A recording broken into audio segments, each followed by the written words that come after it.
क्या आपके अंदर भी निर्णय लेने की क्षमता नहीं है?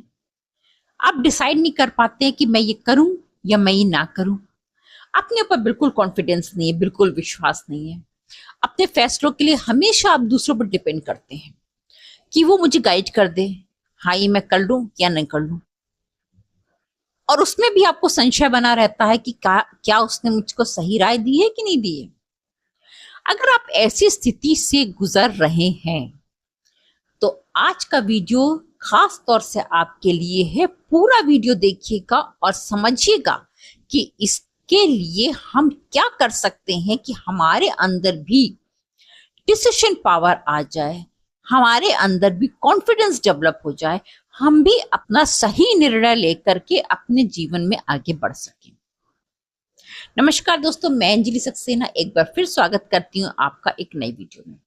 जैसा कि आप सभी लोग जानते हैं कि मैं ये एक शो बना रही हूँ जिसमें 7 एपिसोड्स हैं, जिसमें सारे चक्रों के बारे में मैं डिटेल में बताऊंगी।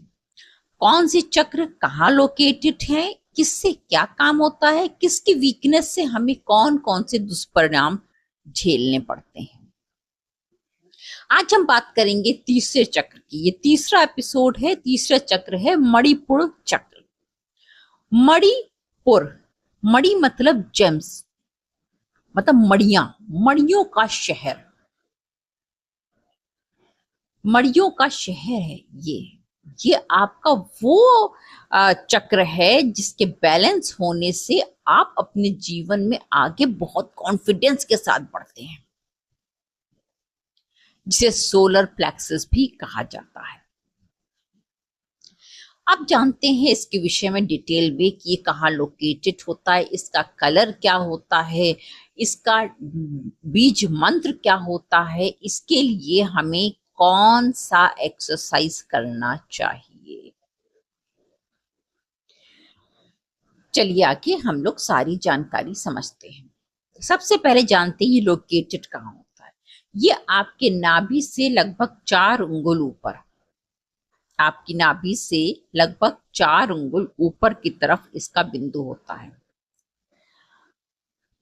उस जगह ये लोकेटेड होता है।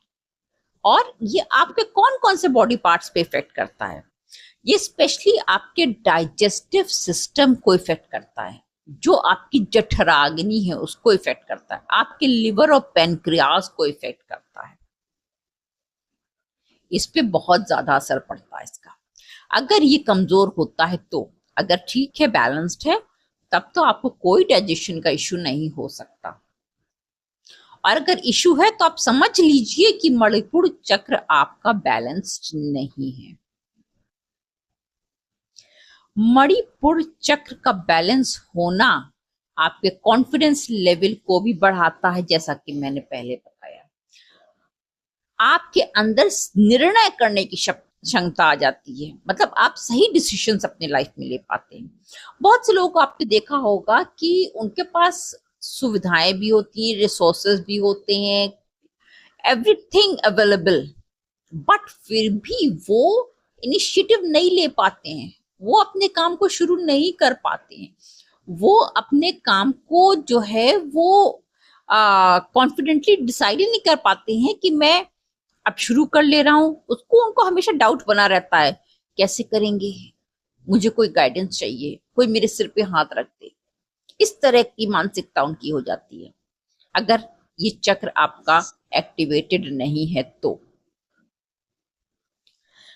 अगर ये एक्टिवेटेड है तो आप बहुत जल्दी डिसाइड करेंगे और सही डिसीजन लेंगे। अब जानते हैं इसका कलर क्या होता है।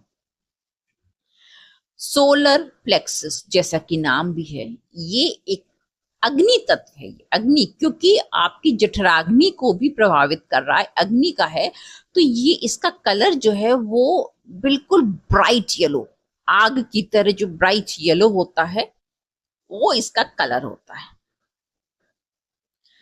अगर ये डाउन है तो आप कोशिश करिए ब्राइट येलो कलर के कपड़े पहनने की। अगर ये डाउन है तो एक ब्राइट येलो कलर का धागा भी आप अपने पेट पे, नाभि के ऊपर बांध सकते हैं।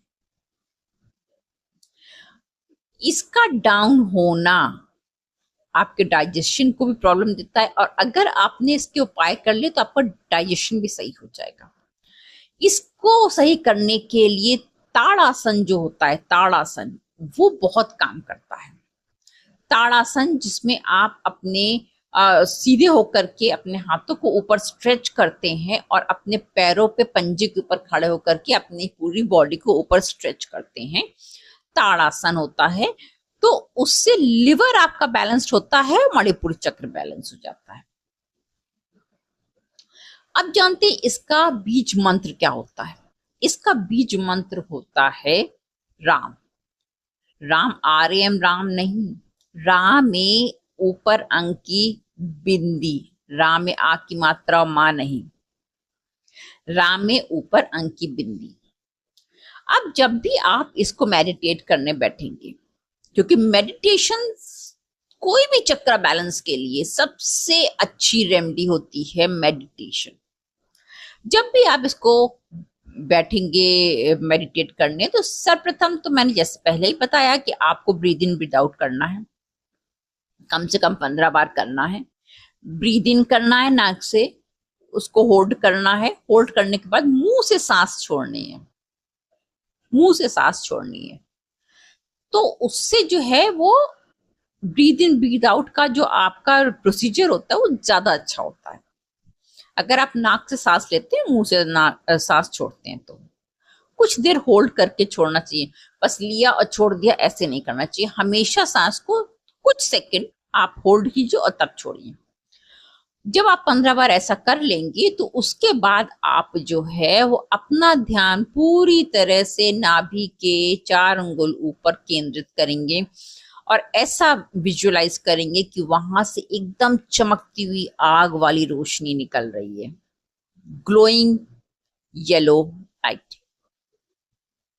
और फिर आप राम राम इस तरह से बोलेंगे, लेकिन ऐसे नहीं, सांस को लिया, होल्ड किया और फिर राम बोलते हुए छोड़ दिया।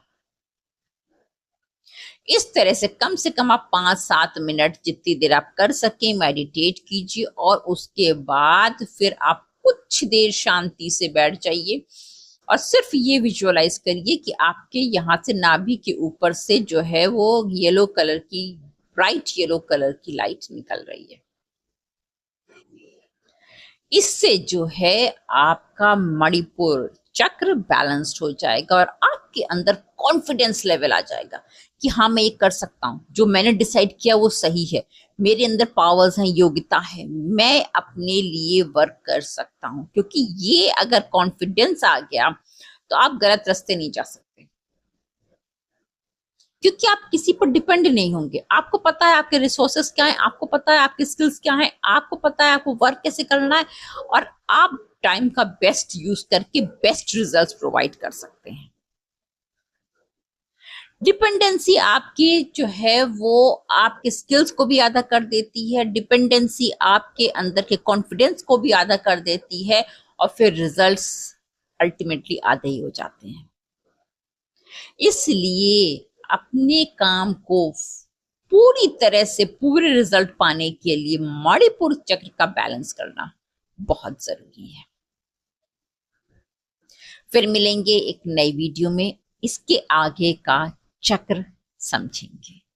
सातों एपिसोड्स को अच्छे से समझिएगा। अगर आपने अपने 7 चक्र बैलेंस कर लिए तो आपकी लाइफ एकदम स्मूथली रन करने लग जाएगी और आपकी सारी इच्छाएं पूरी होने लग जाएंगी।